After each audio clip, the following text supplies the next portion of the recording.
This mission sends 007 to investigate international bullion dealer Auric Goldfinger, who is suspected of stockpiling vast quantities of gold.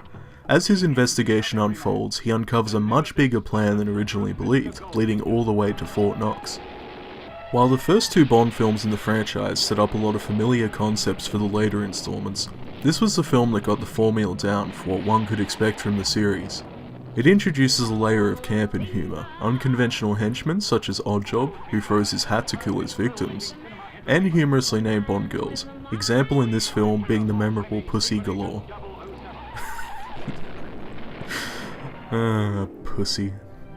Anyway, the Aston Martin DB5 is featured in this film, and is the most famous Bond vehicle.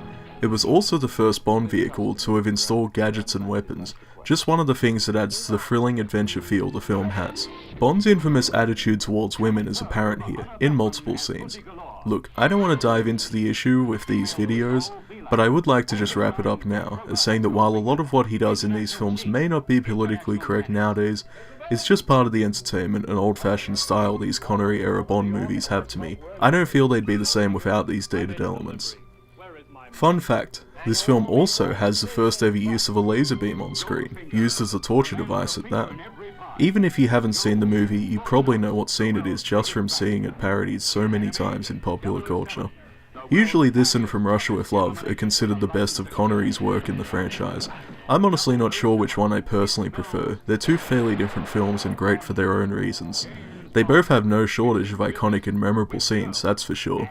Goldfinger has a more action feel to it compared to Russia's slower paced and character driven style. There's more than enough room to love both of them. Obviously you should be seeing this film if you haven't already. If you've seen Goldfinger already, watch it again then, along with a bunch of other great Bond films. Choose your next witticism carefully, Mr. Bond. It may be your last. Do you expect me to talk? No, Mr. Bond, I expect you to die.